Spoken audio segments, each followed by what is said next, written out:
Hi guys, welcome to Unacademy law. My name is Neha Singh और आज के सेशन में हम डिस्कस करने जा रहे हैं DU LLB और MHCET 3 ईयर एग्ज़ाम के बारे में। A lot of you have asked me कि वेदर दोनों एग्जाम्स का पैटर्न सिमिलर होता है, वेदर दोनों एग्जाम्स का सिलेबस मोर और लेस सिमिलर होता है. So this video is going to sort of answer all your questions. Like I said guys, before diving into the question, a little bit about me. मैंने अपना LLM किया है university of Birmingham से in the year 2020. मैंने अपना BLLB किया है UPS Dehradun से in the year 2019. I was awarded with the Harding International Legal Scholarship for my LLM in UK. I'm a registered advocate with the Bar Council of India. मेरे पास teaching और mentoring experience है for about 4 years and I'm also a writer, editor and blogger. So like I said guys, आज का जो हमारा topic है वो है क्या DU LLB और MHCET 3 ईयर LLB एग्जाम जो होता है, क्या उसका सिलेबस सेम होता है, क्या उसका पैटर्न सेम होता है.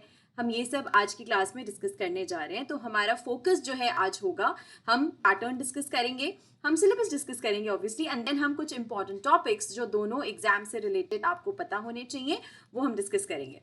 ठीक है. सबसे पहले एग्जाम का पैटर्न क्या होता है. सो DU LLB के एग्जाम का पैटर्न बेसिकली दोनों के पैटर्न्स ऐसे हैं कि दोनों जो है ऑनलाइन बेस्ड एग्जाम होता है, दोनों MCQ बेस्ड एग्जाम होते हैं, दोनों में ऑब्जेक्टिव क्वेश्चंस पूछे जाते हैं, दोनों में नंबर ऑफ सेक्शंस जो है वो 4 होते हैं. MHCET 3 और LLB एग्जाम के साथ एक चीज ये है गाइस कि इसमें मैथ्स का सेक्शन नहीं होता है. जो 5 साल वाला जो एग्जाम होता है MHCET LLB का, उसमें मैथ्स का सेक्शन होता है, लेकिन जो 3 साल वाला एग्जाम होता है उसमें मैथ्स का सेक्शन नहीं होता और उसी हिसाब से फिर मार्क्स का रिडिस्ट्रीब्यूशन किया जाता है, जो हम अभी आने वाले स्लाइड्स में देखेंगे. DU LLB में मैक्सिमम नंबर ऑफ क्वेश्चंस होते हैं 100, MHCET में मैक्सिमम नंबर ऑफ क्वेश्चंस होते हैं 150.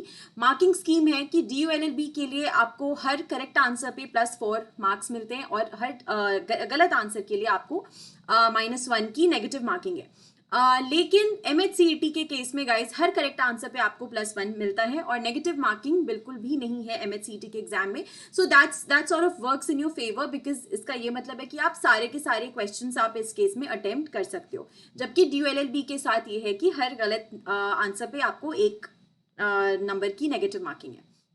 दोनों का ड्यूरेशन जो है वो 2-2 घंटे का एग्जाम होता है और जो DU LLB का एग्जाम है वो इंग्लिश मीडियम में होता है और MHCET वाला जो एग्जाम है वो इंग्लिश और मराठी दोनों मीडियम में होता है. ठीक है. सो बेसिकली DU LLB के एग्जाम में आपको 120 मिनट में 100 क्वेश्चंस सॉल्व करने होते हैं और MHCET के एग्जाम में आपको 120 मिनट में 150 क्वेश्चन सॉल्व करने होते हैं. सो यहाँ पे जो है DU LLB का थोड़ा फायदा है, बट देन अगेन इसमें कोई भी नेगेटिव मार्किंग नहीं होती. So that sort of tilts in MHCET का फेवर. मार्क्स डिस्ट्रीब्यूशन हम देख लेते हैं. DU LLB के केस में गाइज मार्क्स का डिस्ट्रीब्यूशन बहुत क्लियरली नहीं लिखा हुआ है. सो वो मतलब ठीक से समझ नहीं आता कि किस सेक्शन से कितने मार्क्स आएंगे, वो एग्जैक्टली बाइफर्केटेड नहीं है. बट मोर और लेस लीगल एप्टीट्यूड और लीगल रीजनिंग से 25 से 30 क्वेश्चन होते हैं, जनरल नॉलेज करंट अफेयर से 20 से 25 क्वेश्चन होते हैं, लॉजिकल रीजनिंग या एनालिटिकल रीजनिंग से 20 से 25 क्वेश्चन होते हैं और इंग्लिश से जो है 15 से 20 क्वेश्चन होते हैं. यहाँ DU LLB के केस में लॉजिकल एंड एनालिटिकल रीजनिंग में ही कभी कभी 1-2 कुछ मैथ्स के क्वेश्चन पूछ लिए जाते हैं, बट मैथ्स इस वाले एग्जाम में भी कम ही पूछा जाता है. ठीक है. MHCET के साथ है कि क्लियर कट डिस्टिंक्शन दे रखा है कि हर एक सेक्शन के कितने कितने मार्क्स आएंगे और कितने क्वेश्चंस आएंगे और कितने मार्क्स के आएंगे. सो लीगल एप्टीट्यूड और लीगल रीजनिंग 30 मार्क्स का होता है, 30 क्वेश्चंस आते हैं उसमें. General knowledge and current affairs में 40 क्वेश्चंस आते हैं, लॉजिकल एंड एनालिटिकल रीजनिंग में 30 क्वेश्चंस आते हैं और इंग्लिश में 50 क्वेश्चंस आते हैं और हर एक क्वेश्चन जो है वो एक नंबर का होता है. सो एडिंग टोटल 150 नंबर का ये पेपर होता है. ठीक है गाइज. अब जो है I am going to discuss about the syllabus of MHCET and DU LLB, but before that let me just walk you through Unacademy plus अगर आपने अभी तक अनअकैडमी प्लस का सब्सक्रिप्शन नहीं लिया है तो आई हाईली रिकमेंड कि ले लो, बिकॉज यहाँ आपको मिलते हैं फीचर्स जैसे you can raise hand and talk to your educator in live sessions, you can get access to unlimited quizzes, you can also launch your own quiz, you get access to live and recorded sessions anytime anywhere, you get the opportunity to learn from the best of educators and NLU alumni, you get access to national mock tests and sectional tests, you get access to weekly events जैसे know your exam, topper strategies, NLU experiences by faculty etc. अगर आप TAT 2022 के aspirant हो तो आपके लिए हम legal affairs नाम का एक कंप्लीट बैच लेके आ रहे हैं। ये 16 अगस्त से शुरू हो चुका है, हिंदी और इंग्लिश दोनों में है। ये 1 साल का बैच होगा और इसमें आपको टॉप एजुकेटर्स जो है हमारे अनअकैडमी के प्लेटफॉर्म पे वो आपको पढ़ाएंगे। अगेन क्लैट 2022 के जो एस्पिरेंट्स हैं उनके लिए सिर्फ इंग्लिश में भी हम एक बैच लेके आए हैं, champions batch. It's a 1 year comprehensive batch. 18 अगस्त से ये शुरू हो रहा है, 1 साल का बैच है और इसमें भी आपको टॉप के जो हमारे एजुकेटर्स हैं अनअकैडमी पे वो आपको पढ़ाएंगे। क्लैट 2023 के एस्पिरेंट्स के लिए हम लॉ स्पेक्टिव नाम का एक बैच लेके आ रहे हैं। ये 2 साल का कॉम्प्रिहेंसिव बैच है।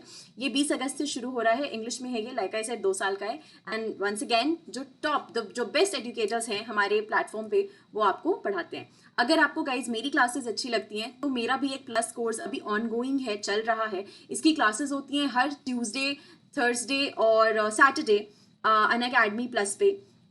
It's a complete course on law of torts. So everything that you need to know about law of torts, बहुत ही interesting, बहुत ही interactive तरीके से मैंने ये course create किया है। So if you guys want to, you can either, if you are a Plus subscriber, you can come and join my class, and if not, if you're thinking of taking a Plus subscription, you can do that too. In order to do that, जो charges हैं वो हैं कि 24 महीने का subscription जो है वो आपको 28,000 का पड़ता है, 12 महीने का सब्सक्रिप्शन आपको 19,250 का पड़ता है, 1 महीने का सब्सक्रिप्शन आपको 3,500 का पड़ता है।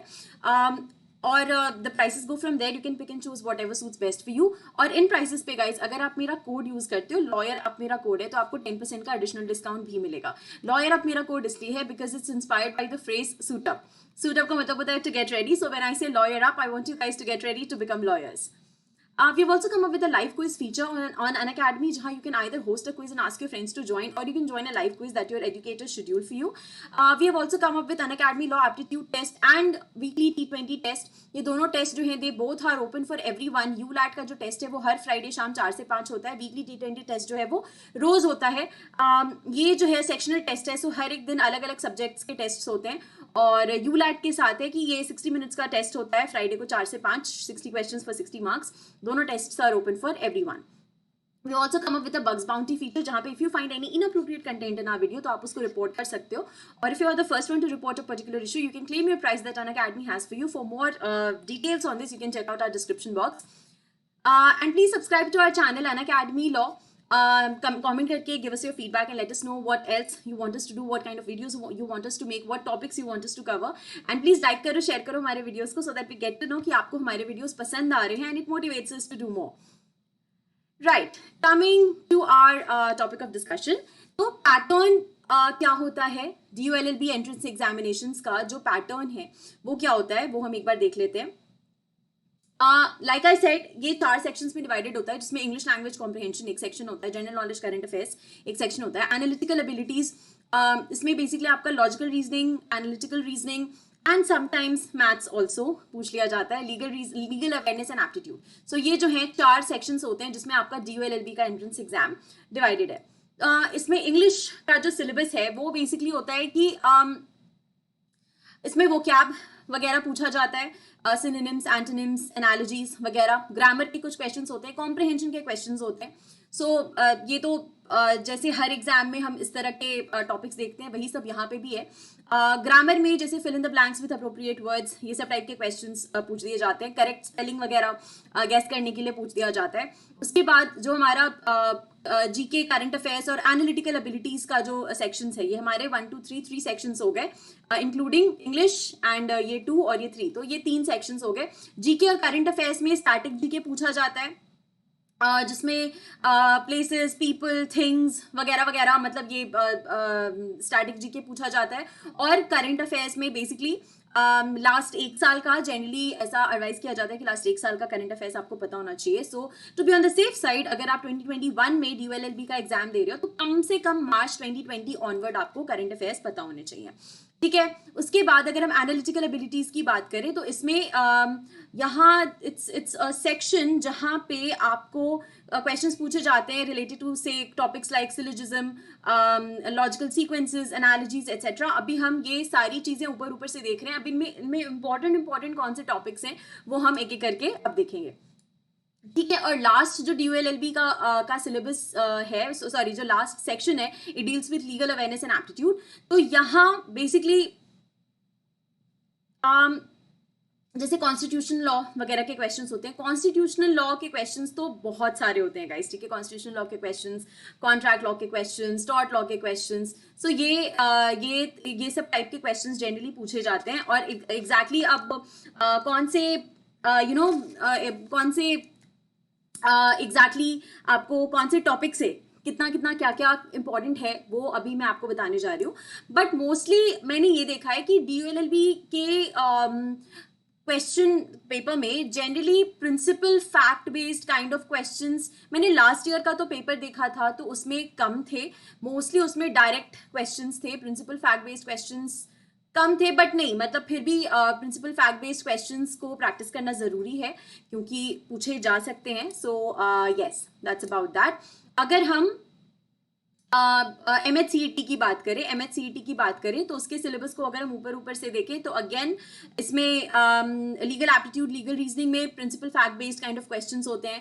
Principal fact based kind of questions इसमें डेफिनेटली होते हैं एंड देन ऑल्सो कुछ डायरेक्ट क्वेश्चंस भी होते हैं, ठीक है। सो इस तरह के क्वेश्चंस जो है लीगल रीजनिंग में पूछे जाते हैं। जनरल नॉलेज, करंट अफेयर्स में history, ancient, medieval, modern, geography, general science, economics, civics, current affairs of past 1 year, ठीक है। सो ये जो है ओवरऑल आपका MHCET के लिए करंट अफेयर्स और जनरल नॉलेज का सिलेबस होता है। उसके बाद लॉजिकल और एनालिटिकल रीजनिंग की अगर हम बात करें तो इसमें थिंग्स लाइक एनालॉजीज, कंक्लूजन्स, उसके बाद पैटर्न वगैरह के क्वेश्चंस उतने नहीं होते, पर सीरीज वगैरह के क्वेश्चंस होते हैं, series number series, alphabet series, ये सब काइंड ऑफ क्वेश्चंस इसमें होते हैं।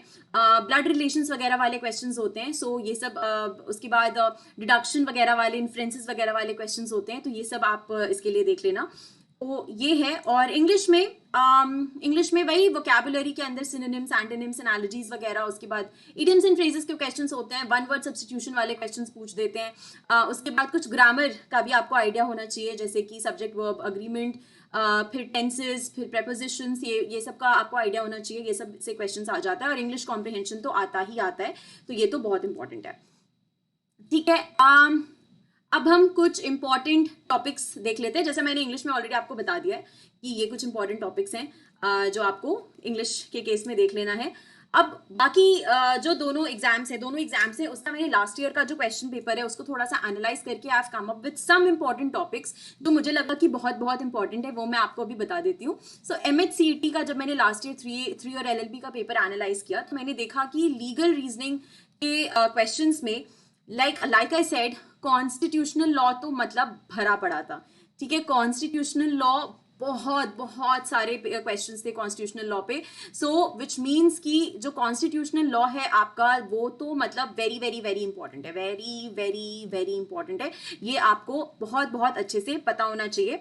उसमें लाइक कॉन्स्टिट्यूशनल लॉ में भी जैसे fundamental rights, fundamental duties, DPSP वगैरह वाले क्वेश्चंस, उसके बाद प्रेसिडेंट से related questions, council of ministers से रिलेटेड क्वेश्चंस, उसके बाद कॉन्स्टिट्यूशनल अमेंडमेंट्स से रिलेटेड क्वेश्चंस, तो ये सारे क्वेश्चंस बहुत सारे पूछे गए थे। उसके बाद इसके अलावा टॉर्ट लॉ के क्वेश्चंस थे ऑब्वियसली। उसके बाद कॉन्ट्रैक्ट लॉ के क्वेश्चंस थे। कॉन्ट्रैक्ट लॉ से भी गाइस कुछ डायरेक्ट क्वेश्चंस थे, ठीक है। सो कॉन्स्टिट्यूशनल लॉ से भी डायरेक्ट क्वेश्चंस बहुत सारे थे और प्रिंसिपल फैक्ट बेस्ड क्वेश्चंस तो थे ही, लेकिन कॉन्स्टिट्यूशनल लॉ से और कॉन्ट्रैक्ट लॉ से डायरेक्ट क्वेश्चंस भी बहुत सारे थे। क्रिमिनल लॉ से क्वेश्चंस थे, प्रिंसिपल फैक्ट बेस्ड क्वेश्चंस थे। उसके अलावा अगर हम और अगर देखें तो कुछ रीसेंट लीगल न्यूज वगैरह अगर हैं उससे क्वेश्चंस आए थे। उसके बाद कुछ लैंडमार्क जजमेंट्स अगर आए हैं उससे क्वेश्चंस आए थे। उसके बाद कुछ लीगल टर्म्स या फिर कुछ जनरल टर्म्स, जैसे एक क्वेश्चन आया था कि एक क्वेश्चन था कि विदड्रॉइंग ट्रीटमेंट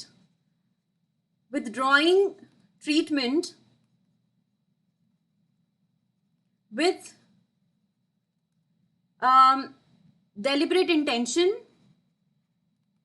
deliberate intention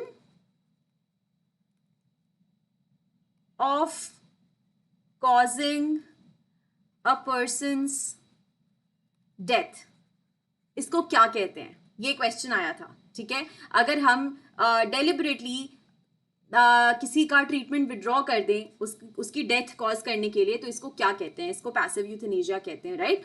सो इस तरह के क्वेश्चंस जो हैं आपके लीगल सेक्शन में आए थे, ठीक है। उसके बाद अगर हम बात करें जीके की, अगर हम जीके की बात करें तो जीके में क्वेश्चंस आए थे, जैसे स्टैटिक जीके से क्वेश्चंस थे, स्टैटिक जीके से अच्छे खासे क्वेश्चंस थे, ज्योग्राफी से काफी सारे क्वेश्चंस थे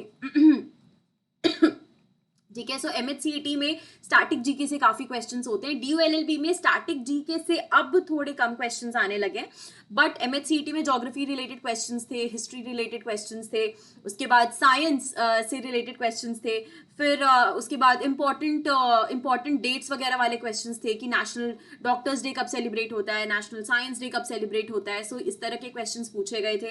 उसके बाद इंटरनेशनल बॉडीज से रिलेटेड बहुत सारे क्वेश्चंस थे, वर्ल्ड बैंक से रिलेटेड और यूएन से रिलेटेड और ICC, international criminal court, international court of justice, so इनसे रिलेटेड कुछ कुछ क्वेश्चंस थे, तो वो आपको पता होने चाहिए। और अगेन स्टैटिक जीके में भी पॉलिटी से भर भर के क्वेश्चंस थे अगेन। सो इसलिए मैं इतना एम्फेसाइज कर रही हूँ कि कॉन्स्टिट्यूशन तो बहुत ही इंपॉर्टेंट है, दोनों एमएचसीईटी के लिए भी और डीयूएलएलबी के लिए भी, तो वो आपको अच्छे से पता होना चाहिए, ठीक है। उसके बाद अगर हम लॉजिकल रीजनिंग की बात करें तो इसमें जनरली क्वेश्चंस पूछे जाते हैं, जैसे फॉर एग्जांपल कोडिंग डिकोडिंग वाले बहुत सारे क्वेश्चंस थे, कोडिंग एंड डिकोडिंग के तो बहुत ही सारे क्वेश्चंस थे।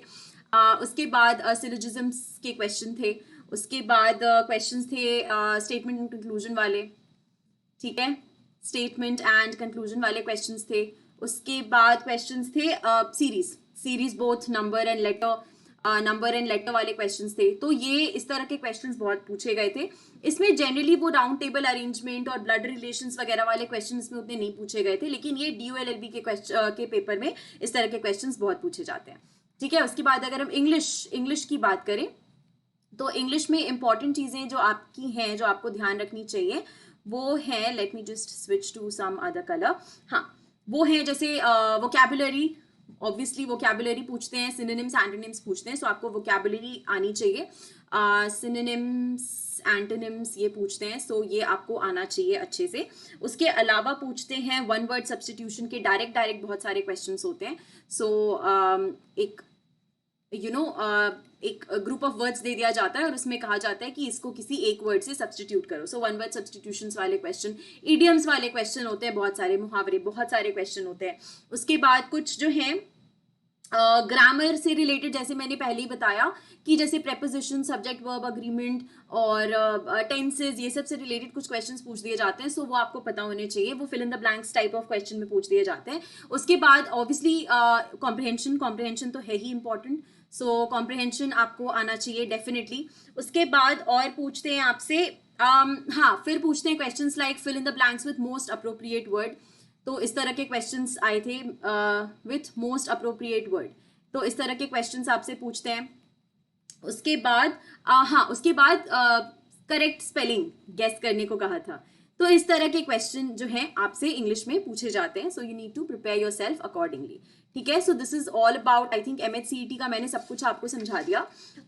अब हम देखते हैं कि डीयूएलएलबी में क्या जनरली क्वेश्चंस पूछे जाते हैं। सो डीयूएलएलबी की अगर हम बात करें तो डीयूएलएलबी का जो एग्जाम होता है उसमें इंग्लिश में पैसेजेस मोस्टली पूछे जाते हैं, ठीक है।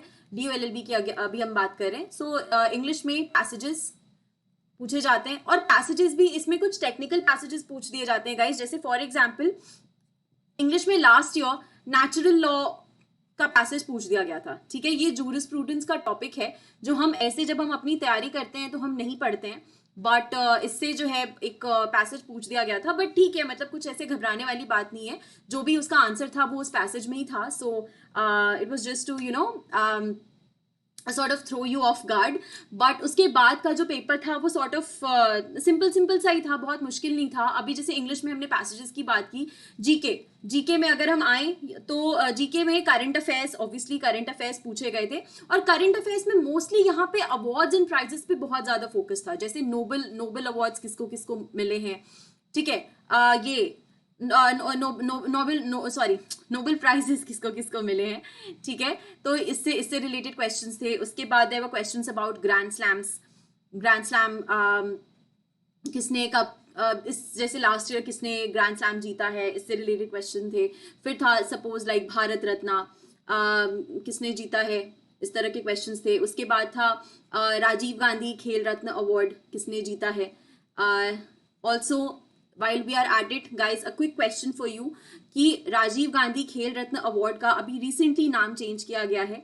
तो I want you guys to comment, to leave a comment in the comment section कि राजीव गांधी खेल रत्न अवार्ड का नाम चेंज करके क्या किया गया है. राजीव गांधी खेल रत्न अवार्ड का अभी नाम चेंज कर दिया गया है, तो इसका नाम अभी क्या किया गया है change. I want you guys to leave your comments in the comment section and let me know.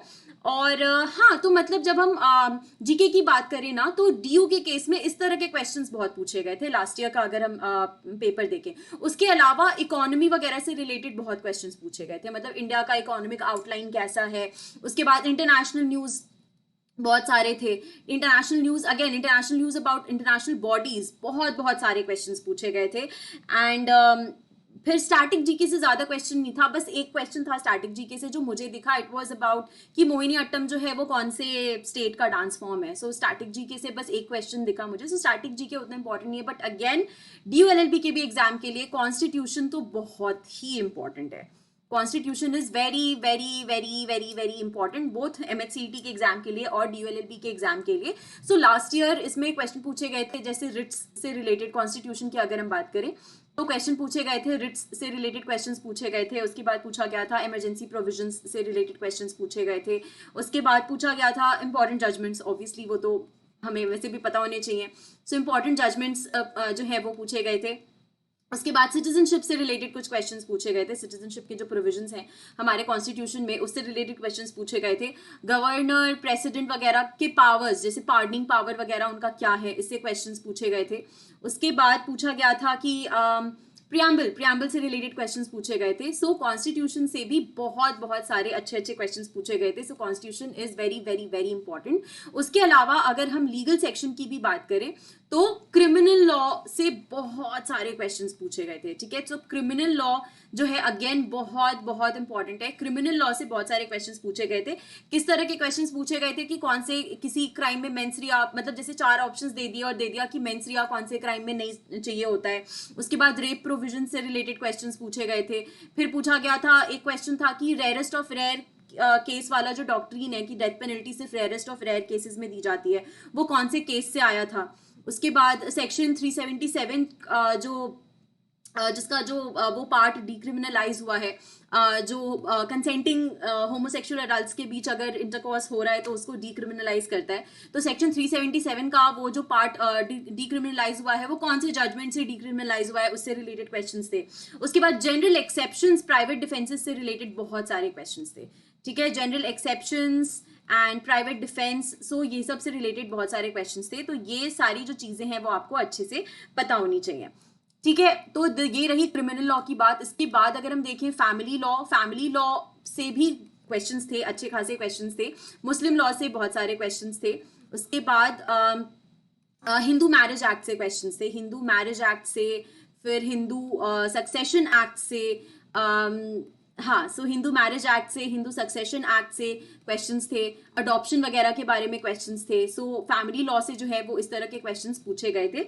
और उसके अलावा कॉन्ट्रैक्ट लॉ से भी कुछ क्वेश्चंस थे, बट कॉन्ट्रैक्ट लॉ से मोस्टली जैसे कुछ क्वेश्चंस, कम क्वेश्चंस दिखे मुझे. कॉन्ट्रैक्ट लॉ से एक क्वेश्चन था जैसे कि प्रिविटी ऑफ कॉन्ट्रैक्ट का डॉक्ट्रिन क्या होता है. सो ये सब टाइप के क्वेश्चंस पूछे गए थे कॉन्ट्रैक्ट लॉ से. IPR से बहुत सारे क्वेश्चंस पूछे गए थे, और IPR से अच्छे लाइक डीप क्वेश्चंस पूछे गए थे with relation to patent, with relation to design, with relation to से ट्रिप्स, ठीक है. सो ट्रिप्स अग्रीमेंट जो है, तो इससे रिलेटेड जो है अच्छे खासे क्वेश्चंस IPR से पूछे गए थे. तो ये मोर और लेस ये कुछ इम्पोर्टेंट टॉपिक्स आपको समझ में आ गए DOLLB के एग्जाम के लिए। उसके बाद अगर हम इसकी बात करें, अगर हम एनालिटिकल रीजनिंग की बात करें, एनालिटिकल रीजनिंग की अगर हम बात करें DOLLB के केस में, तो एनालिटिकल रीजनिंग या एनालिटिकल एबिलिटीज में जनरली इस तरह के क्वेश्चंस थे, कोडिंग एंड डीकोडिंग वगैरह वाले क्वेश्चंस थे, ठीक है। उसके बाद डायरेक्शंस, ये थोड़ा सा डिफरेंट है देन MHCET, जैसे इसमें डायरेक्शंस वगैरह वाले क्वेश्चंस थे, इसमें सीटिंग अरेंजमेंट्स वाले ज्यादा क्वेश्चंस थे, उसके वो राउंड टेबल जो सीटिंग अरेंजमेंट्स वाले क्वेश्चंस होते हैं वो इसमें थे। उसके बाद इसमें क्वेश्चंस थे विथ ब्लड रिलेशंस वगैरह वाले भी क्वेश्चंस इसमें पूछे गए थे, ठीक है। उसके बाद बाकी जो आर्ग्यूमेंट्स वगैरह वाले क्वेश्चंस होते हैं, एनालॉजीज के क्वेश्चंस पूछे गए थे, ठीक है। उसके बाद जो स्ट्रेंथनिंग वीकनिंग ऑफ आर्ग्यूमेंट वगैरह होता है, वो सब उतने क्वेश्चंस नहीं थे, बट वो सिलेबस में लिखा है तो हमें आना चाहिए, ठीक है। Strengthening and weakening of argument, उसके बाद ड्राइंग इन्फ्रेंसेस एंड कंक्लूजन्स, ठीक है। सो ये सब तरह के जो टॉपिक्स होते हैं, तो ये कुछ इंपॉर्टेंट टॉपिक्स हैं जो फॉर बोथ MHCET और DOLLB मैंने अलग अलग जो भी मुझे इंपॉर्टेंट टॉपिक समझ में आए वो सारे मैंने आपको इस वीडियो में बताने की कोशिश की है। आई होप कि आपको ये वीडियो अच्छा लगा हो। और गाइज अनअकैडमी जो है आपके लिए कुछ स्पेशल क्लास अपने ऐप पे स्पेशल क्लास लेके आता है, और इसके कुछ बहुत बहुत इंपॉर्टेंट फीचर्स हैं जो आपको, ऐसे हम अगर यूट्यूब पे क्लास कर रहे हैं तो वो आपको कुछ फीचर्स वो नहीं मिलते हैं, जैसे कि बहुत बहुत इंटरैक्टिव क्लासेस होती हैं, पोल बेस्ड लर्निंग हम कर सकते हैं। सो क्विज वगैरह अरेंज जो होता है वो पोल बेस्ड क्विज अरेंज होता है, which makes the class very interactive and fun. उसके बाद आपको नोटिफाई, अगर आप एनरोल करते हो तो आप नोटिफाई आपको किया जाता है about a class, so that you never miss a class. And also आपको रिकमेंडेशंस दिए जाते हैं सिर्फ आपके लिए क्यूरेटेड है।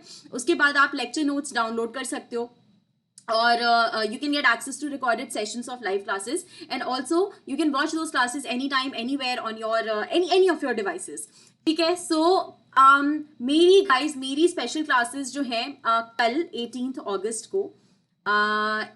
अगस्त को मेरी 3 स्पेशल क्लासेस हैं 10:30 AM पे, और दूसरी स्पेशल क्लास है 4:30 PM पे, और तीसरी स्पेशल क्लास है 7 PM पे। और फर्स्ट क्लास में जो है हम क्या डिस्कस करने जा रहे हैं, हम अफगानिस्तान तालिबान वाला जो पूरा इशू है, तालिबान क्राइसिस, ये पूरा जो इशू है हम इसके बारे में डिस्कस करेंगे। सेकंड जो हमारी क्लास होगी उसमें हम अबेटमेंट जो क्रिमिनल लॉ के अंदर टॉपिक है वो डिस्कस करेंगे, ठीक है। उसके बाद जो हमारी तीसरी क्लास है 7 बजे वाली क्लास है, इसमें हम क्विज करेंगे, और ये क्विज भी जो होगा क्रिमिनल लॉ पे ही होगा, ठीक है। सो ये मेरी कल 3 क्लासेस शेड्यूल्ड हैं। So if you want to join these classes are completely free of cost, completely free special classes हैं अनअकैडमी लर्नर्स ऐप पे। आप मेरे नाम के अंदर जाके आप ये सारी क्लासेस को सर्च कर सकते हो, इनमें एनरोल कर सकते हो, और इन क्लासेस को अनलॉक करने के लिए आप मेरा कोड यूज कर सकते हो। अगेन लॉयर अप मेरा कोड है, तो you can use this code. And thank you so much for joining me in this session. I hope you found this useful. And अगर और कोई भी ऐसे क्वेश्चन है तो आप कमेंट्स में मुझे लिख के बता सकते हो. I'll try and answer as many as possible. और अगर आपको ये वीडियो पसंद आया तो प्लीज लाइक कर दो, शेयर कर दो, and thank you so much for joining again. And subscribe to our channel Unacademy Law. See you in the next session, guys. Bye bye. Take care.